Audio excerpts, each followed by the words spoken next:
Hello again.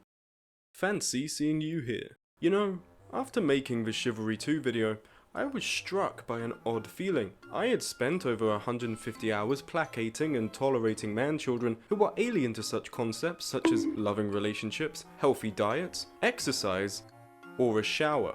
I had been so unbelievably exhausted by my ordeal that when I deleted the 60 gigabytes of footage off my computer, the sensation was orgasmic. You would assume my thirst for internet fame would be sated, my masochistic tendencies satisfied, and turn my attention to more important matters. You would assume wrong, for I am not a normal human. I am so overridden with a desire to make things that it borders on insanity. So, naturally, I turned my sights on Insurgency Sandstorm, a video I've been wanting to make for quite some time but have not been able. And that's not going to change. You see, my university internet resents the concept of me having fun. It is likely because I have subjected it and the university's internet administrators to the abuse that is my search history. So, for some bizarre reason, most server-based multiplayer games insist on shooting up to 150 ping without fail. Rather than torture both you and myself with lame footage that will culminate in a subpar video, I decided to instead place the focus of this piece on a far more niche and, arguably, far more painful game. It's a little something called Battle Brothers. Somehow, despite the pain of this medieval game, I decided that I'd have even more fun in this medieval game, one that is quite insistent on upsetting me to a profound degree. So, because I am suffering from an intense desire to have someone acknowledge my opinions, I will be talking to you about why Battle Brothers is a complete bastard.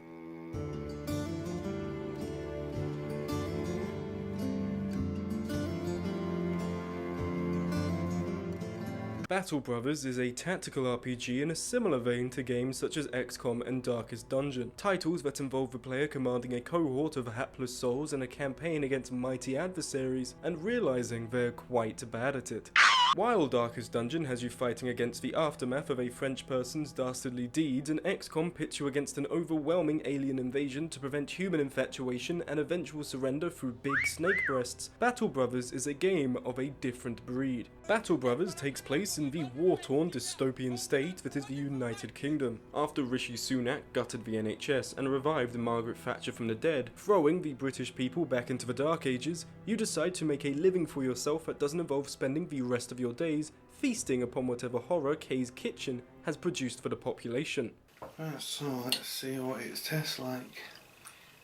You, the player, are the commander of a mercenary company, and must carve out a life of both riches and infamy through contracted murder and commissioned slaughter. In order to navigate this world of newfound bloodshed, barbarism and cruelty, you must first recruit soldiers from towns across the world and then complete contracts to keep your coffers full, all the while making deliberate consideration for your supplies, morale and relationships with the world. It's a game that takes great advantage of its genre and fleshes out complex, engaging systems that reward the player. That's a lie. That's a fucking lie. This game is like a Venus flytrap. You, the unsuspecting fly, are drawn in by the game's artistic style, the impressive musical scores by Breakdown Epiphanies, and the wealth of mechanics both relevant to combat and world navigation. Then, the trap closes, snapping your dick off, laughing as you cry in pain and scolding you for your foolish belief that you would be having fun. No, the word fun is just an appeal to a false god under the pretense that there is any pleasure left in this mortal plane. Battle Brothers is the sadist of the tactical RPG genre, and despite that keeps you coming back only to get knocked down again. So what makes it so special in its bastard-like nature to warrant specific comparison with two games I hold very close to my heart? Well, I'm glad you asked. You see, games like XCOM and Darkest Dungeon are great examples of how death is valued in tactical RPGs. Losing soldiers in XCOM is both a financial punishment and an overall disadvantage against an evolving enemy. And while you have an infinite supply of expendables in Darkest Dungeon, it's generally considered a good idea to keep the people whose college tuition and murder you funded alive. Both games are also designed so that it's possible for you to be clearing missions and entire campaigns without a single casualty, which is great because it rewards mastery and an ongoing development of skill, but it also means that your heroes actually matter more than the objective. A lot of the time in these games, if a mission is going wrong, I'll evacuate and take the short-term hit of a failed quest instead of the long-term logistical hit of replacing a tenured member of the party. There's a lot of both mechanical and sentimental onus on my characters to the point where the well-being of the soldiers matters more than the objective. This is fine for games that deliberately do this, as well as present themselves narratively to be a lot more fantastical and bombastic in their combat, akin to something like an anime or a TV show. And this is where Battle Brothers changes things. Battle Brothers is a game where you're managing ranks of soldiers, affectionately known in the community as bros, which I love because it's both adorable and reminds me of Broforce, so I shall be adhering to it for the rest of the video. Your bros have names and physical likenesses in the same way your soldiers do in XCOM and Darkest Dungeon, but in Battle Brothers, you need to be making money. It's a game about enduring losses and pressing on, just like a real military campaign. And just like a real military campaign, you don't stop the battle because one of your guys started to feel a bit sore. The mission success guarantees your success in turn, meaning the mission is to be valued quite highly, sometimes higher than the lives of your bros. Frontline combat of medieval warfare is messy, and casualties are inevitable, meaning some of your named bros, even some of the ones you may actually like, are at the whim of cold fate. What's that? You really like your bannerman who has been with you the entire time and rekindled a positive friendship with after rough ground at the start of the campaign? Well, too bad, dickhead, an orc warrior has repurposed his corpse into a fucking fleshlight. I really like this about Battle Brothers, about how they've managed to combine the innate fondness of your named bros with the cold separation of grand-scale military campaigns where nameless schmoes bite the bullet so you can get rich. They're both equally unique as they are expendable, and this makes it so quitting at the first sign of trouble isn't your immediate go-to, nor is it viable for long-term success. It's a refreshing twist on the mechanical value of death in tactical RPGs, where successful runs are completely possible even when your obituary list looks worryingly busy. But Battle Brothers isn't all about the brutality of combat, nor is combat something that exists independent of the rest of the game. So I think it's right that we take a step back and look at how Battle Brothers works as a game about managing a medieval mercenary company, instead of a game where you walk from A to B and then stab a bunch of things. Your story as a mercenary leader begins here, the main menu screen. Booting up a new game lets you configure the starting settings for your company, as well as letting you decide what origin you'd like to pick. For this video, it's going to be this one here, along with the base game content. Trust me, if we went through the DLC, this video would not end. You start off with 3 old bros of yours to head up the company, an archer, a spearman, and an axeman. But you'll need more than just the goodwill and near suicidal nature of 3 men to make it through. In the top left you have your important supplies. First of course is the language of all people across the land, money. You use this to pay your bros wages and to also gain access to better equipment and necessary supplies. Next are your provisions, which you purchase to keep your bros fed. Leaving this at 0 for too long will cause your bros to starve and eventually abandon the company. Then comes your tools. These are integral for repairing damaged armor and weaponry. No tools means no armor, and no armor means bad things for you. Then comes your ammunition, something that you'll hardly ever need to resupply, which is necessary if you want to use ranged weaponry. Finally, your medical supplies. These are used to heal wounded bros between engagements, and without them, you will be in a very bad state. But pray tell, Medieval Dog PNG, where would one purchase such necessary supplies? Well, I am glad you asked. Dotted across the land, residing within a variety of biomes and environments, are settlements. While comprised of many different facilities and amenities, they will always have 2 things, a market for trading and a pool of fresh recruits to hire from. The nearby settlement provides all you'll need to get a good start, usually a tavern to have a fresh pint with the lads for an important morale boost, a temple to heal temporary wounds, and a barber so you can get that sick medieval trim. At the market you can sell any items you've picked up and purchase any of their fine wares, which sometimes can provide typically expensive gear at reduced costs based on their condition. Be careful when selling though, because some markets are inhabited by only the most conniving of bastards and will sell you items far above market value while also buying items off you for dirt pay. The ideal candidate to work at CEX, the cheapskate bastards. I could have their own mother hostage at gunpoint and they still wouldn't offer me more than a tenner. Able bros are the lifeblood of your mercenary company, and you can recruit new men at any settlement, which hail from a variety of backgrounds. Your next legendary fighter could be anyone from an apprentice keen to learn the art of war, a murderer on the run from the authorities, a manual labourer, a thief, a fisherman, a disgraced noble, or someone who was a tad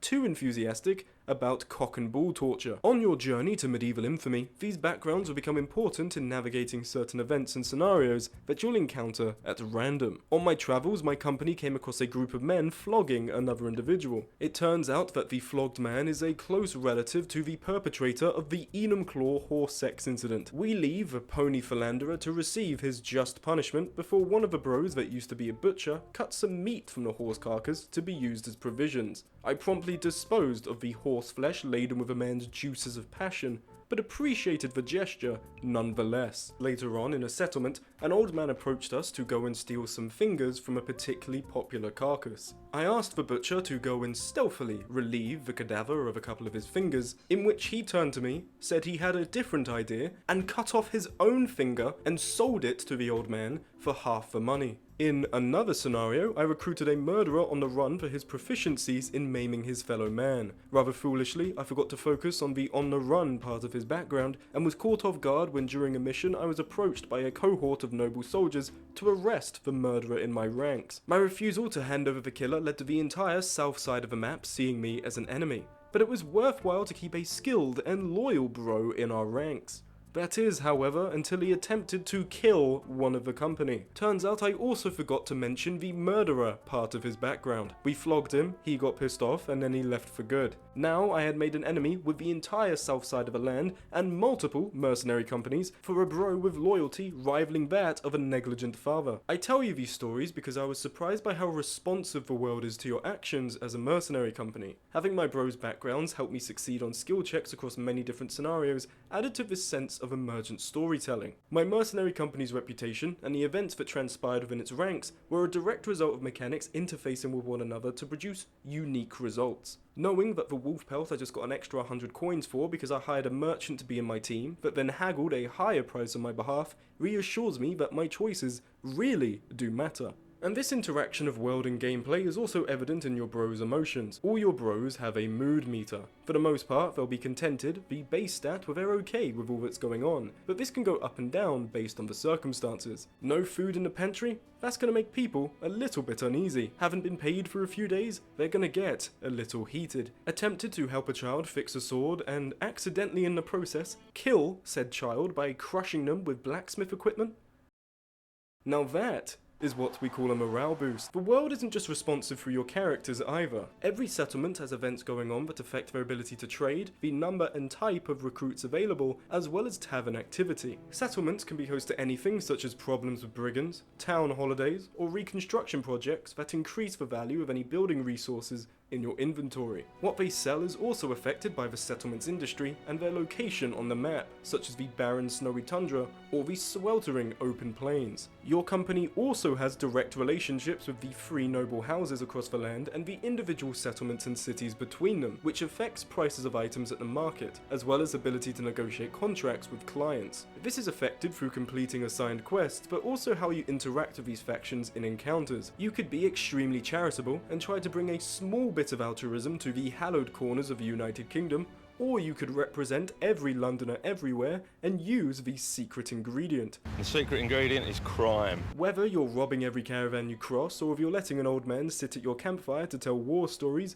you are having a tangible impact on the world and feeling its consequences through the game in different ways. The world is procedurally generated for every campaign, with every town's name and corresponding noble house's history randomized to create a new land for you to explore and become infamous within. It's not Dwarf Fortress levels of generation, and I'd hardly expect them to be that insane, but it's good enough set dressing to engage with. For a game like Battle Brothers, the world has to be this way. If combat existed without the exterior context of what you're doing and why you're doing it, it would be boring. You'd be in a vacuum, deprived of any satisfaction for your achievements, and whittling away at enemies for no purpose or motivation.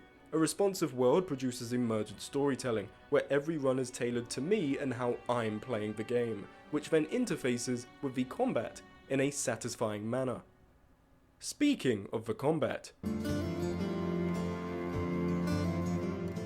The game gives you a wealth of ways to interact with the world, but sometimes there is no easy way out, and the only way to press on in your campaign is to indulge in some good old-fashioned violence. It's the primary vehicle of resolving conflicts and ensuring you get your due payment, so if you want to survive, it's important to know the basics. Here is the combat screen. Anxious to move? Sorry pal, this is a McDonald's and I just work here. You're gonna have to wait till the powers that be let you do something. This bar showcases the turn order, which is determined by your character's initiative stat. Now, it's your time to shine. In order to kill the enemy, you're going to have to actually get close to them, which means using your action points here. Everyone on the board and most enemies gets 9 of these, and certain actions will cost more or less based on the terrain. This also affects your fatigue meter. The more you move and do in a turn, the greater this fills. While this decreases a little at the start of every turn, it can be very easy to exhaust your soldier, so always remain wary of how much you're making them do. Took a nasty hit from the enemy? The amount of damage dealt is showcased in your health bar. If this hits 0, your bro is going to be taking a one-way trip. That's where your armor comes in. Head and body armor mitigates damage dealt to a soldier's health bar and take damage in place of it. The more damage your bro takes to their mortal flesh increases the chance they will sustain a temporary injury that places a hefty debuff on their ability to fight. Well, look at you. You secured a kill on the enemy, and now your morale has improved. Your resolve meter determines how well your bros perform on resolve checks. Witnessing an ally get killed or sustaining a bad injury can lower morale and eventually cause your bros to flee. These are the basic mechanics of the game. You get in close, you swing and stab, and eventually you win if you play your cards right. Pay close attention to all I've just said, because this game does not at all tutorialize its combat and, as a result, ushers in an extremely frustrating experience where the fatigue bar becomes the bane of your existence. Seriously, I was skeptical about a tactical RPG featuring medieval combat. These games have been so seemingly tailored to ranged warfare like XCOM, so the fact they are able to deliver physical engagement that are satisfying to win and upsetting to lose is remarkable. One of the key components of this is the zone of control. Moving into an enemy's adjacent tiles means you are locked into a melee with them. Attempting to move out of the zone of control means the enemy gets a free swing at your bro, which they land almost all of the time. It not only creates a front line in the battle for other bros to flank around, it makes engagements a commitment you have to calculate, as well as prevents you from easily rushing into their backlines where vulnerable archers and billmen stand. This mechanic is the glue that holds all the components of combat together. And remember, this game is about suffering losses. It's about running a company in an industry of death where people are going to die. So it's important that this inevitability is made abundant enough to become an oppressive fear at the back of a player's mind, without necessarily toppling all semblance of balance for it. It needs to be reflected in the gameplay. The brutal nature of medieval warfare is first conveyed through the art. Armor gets dented and gashed, gambesons become torn and shredded, and your bros' faces become covered in blood and wounds as their condition deteriorates. Did the killing blow just hit your bro's skull? Their head will either go flying off or they'll lie dead with a window into their brain. Struck in the stomach by an axe? Well, good luck holding your intestines. Then comes the audio design. Strikes hitting chainmail is serenaded by the clacking of metal chain, while striking full plate mail delivers metallic thuds. Each weapon will make a swoosh if it misses and will be accompanied by a cry of pain from a soldier when it lands. Enemies have custom battle and death cries, as well as specific sounds when retreating from battle in a panicked frenzy. Which then brings us to the different enemies. First off, you have brigands, the bread and butter of your campaign. These London roadmen, lurking in the stretches between the local McDonald's of each settlement, are prone to violent crime, but most of the time are too busy role-playing as cavemen to really offer much challenge. The archers can't hit for shit and will flee the moment you enter the same postcode as them. They become somewhat more of a problem as brigand raiders, armed with decent gear and weaponry, but once you're past the early game, you can handle them with relative ease. This may give you the impression this game is actually easy. I mean, anyone who can scrap could take down the average Londoner, right? Well, my dear comrades in arms, the average Londoner is the least of your worries. Did you just butcher a farmstead for £20 in cash? Not only are you now wanted by the trained troops of the town's corresponding noble house, draped in chainmail and hardened plate, but are now a target for hostile takeover by fellow mercenary companies looking to violently improve their market share.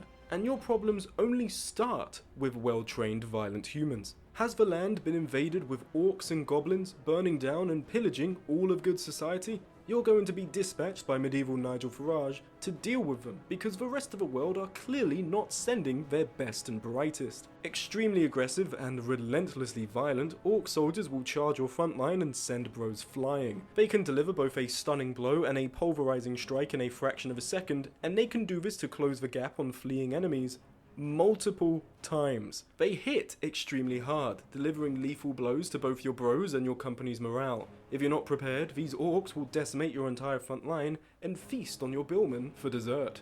And this is just the Orc Young. Fighting the Orc equivalent of a Modern Warfare 3 Juggernaut is prolonged torture, and if a Berserker even gets a whiff of blood, you may as well delete your save. On a night stroll between settlements, pray that you don't encounter these little demons. These foul pack hunting beasts, whose name I can't pronounce to save my own life, are almost harmless at first. With no armor and very little health, they fall quite easily when against organized opposition. But what you didn't consider is that these beasts are always a little bit hungry, and do not abide by the constraint of our human morals. As a wise man once said, waste not, want not. For every time these foul creatures indulge in their gluttonous appetites, they grow physically stronger. Continued consumption will eventually put them into their largest state, a towering monstrosity that can rend mail and leather with ease, as well as possess a newly found interest in vor.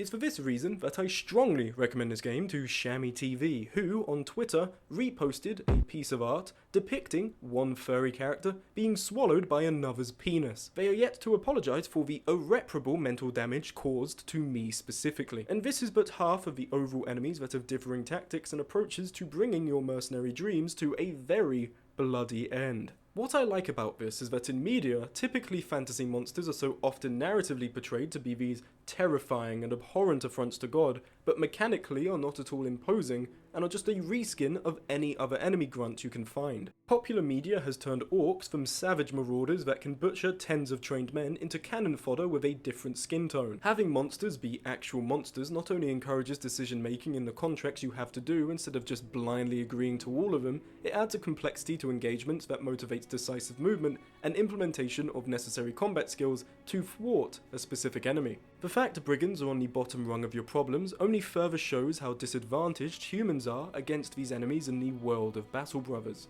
which then compounds the satisfaction you get for managing to defeat them. The combat in Battle Brothers is presented in a simple manner but holds an engaging complexity that is unfortunately undersold by its lack of a meaningful tutorial. After victories, your bros will level up and advance as individual characters with all manner of individual traits that can improve or reduce their combat prowess. With every level comes improved stats and new active or passive combat skills, which can be used for a manner of different scenarios and reasons. It lets you customize your ranks to fit their purpose and specify strategies against unique enemies in order to be reliably victorious time and time again. And yeah, holy shit, it's quite detailed. Well done to Overhyped Studios and Breakdown Epiphanies for managing to make a tactical RPG with predominantly melee combat engaging, fun, and also akin to wiping your ass with sandpaper. This is where we reach an important moment in discussing this game. You see, I love Battle Brothers. In fact, out of all the recent games I've spoken about, I'd implore you to buy this one the most. But there's a specific thing I want to speak about that is applicable to most games, if not all games, but greater encapsulated in this specific blood orgy. For those who don't have a proclivity to epic gaming skills, meta is a word used to denote what is deemed to be the optimal or widely approved strategy for a specific game. You see it used a lot for competitive shooters like Rainbow Six Siege, where operators would fall in and out of this meta category based on the buffs and nerfs they would receive from Ubisoft in patches. For a long time, Jaeger and Bandit were meta picks for defense because they had access to long-range scopes in their guns that made it most suited to picking off enemy players on their way to the building when they were typically the most exposed and the least observant. In tactical RPGs such as Battle Brothers, it's important to offer many different viable approaches to beating enemies and winning the game. This not only adds to the replay value but also diversifies the experience for every single player, which helps to make discussion of strategies and implementation of different tactics more rewarding. You want to offer a variety of options to the player. The difficulty in this, however, is that you have to make each option distinct enough that they're actually worth playing, but also have to ensure that they have different strengths and weaknesses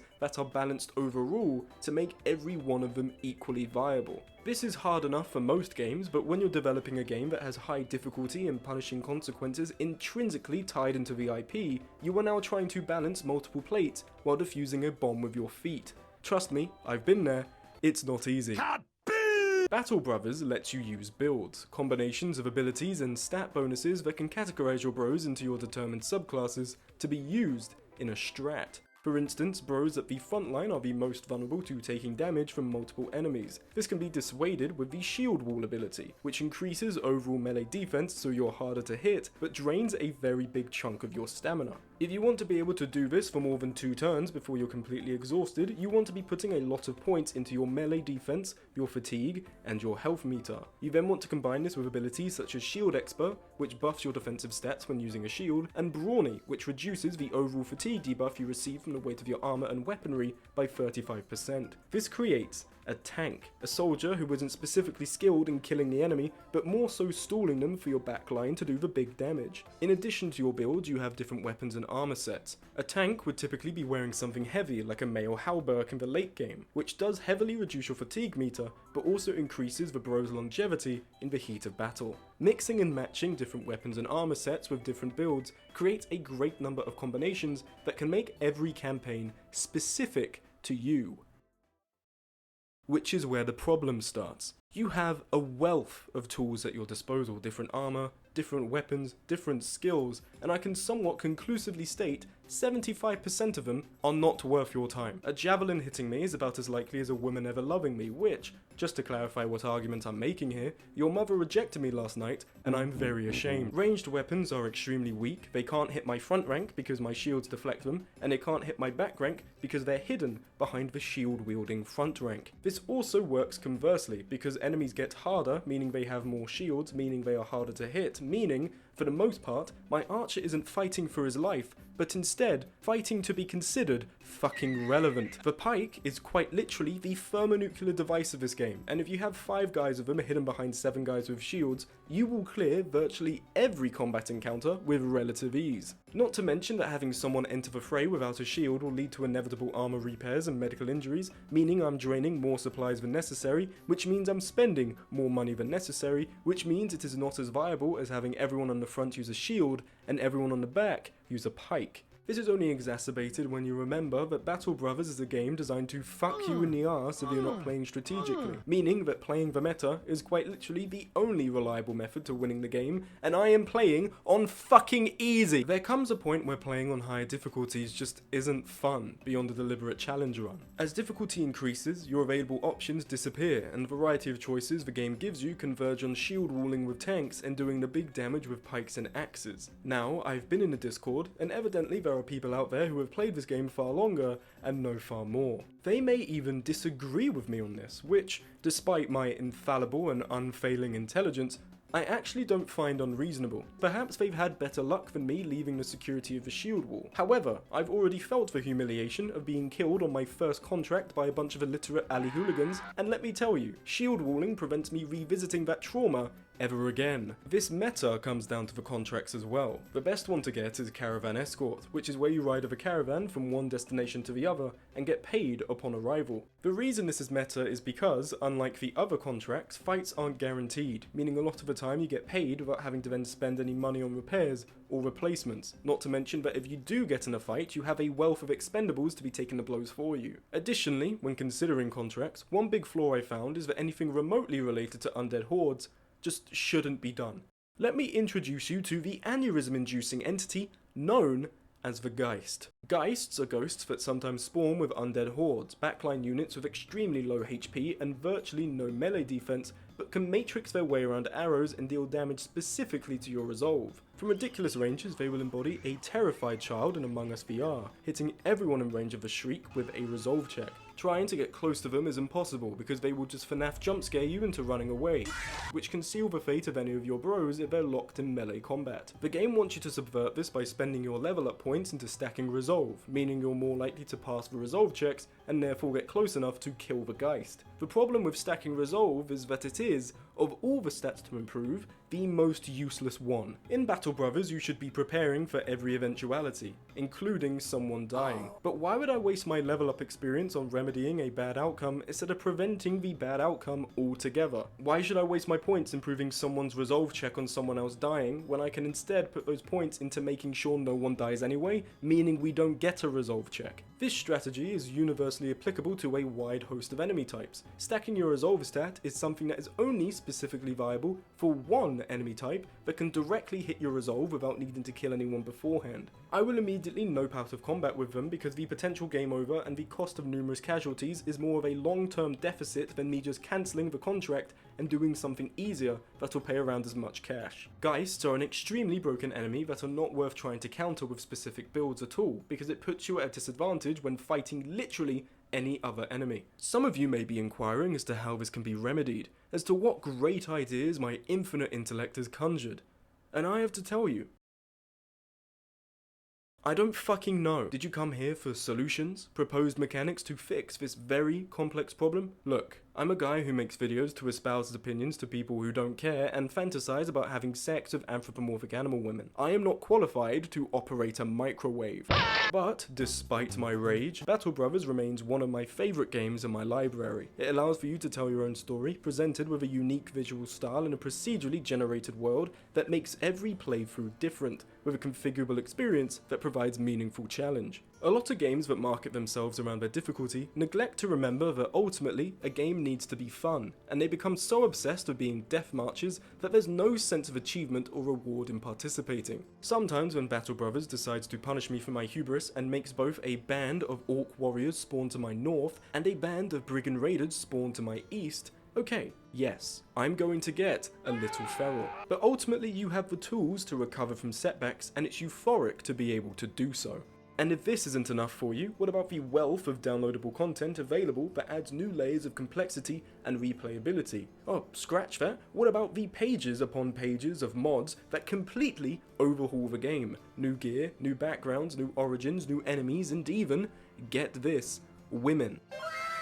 That's right, you can harness the power of transgenderism and change your character's gender at the local barber. Medieval barbers really did it all back then, huh? Battle Brothers is mean, it's got a learning curve more akin to a fucking cliff, and it's so overt in its bastard nature that I can't help but recommend it to anyone out there that loves tactical RPGs and has masochistic tendencies. Now, if you'll excuse me, I just failed my defense check, so I'm about to fucking die.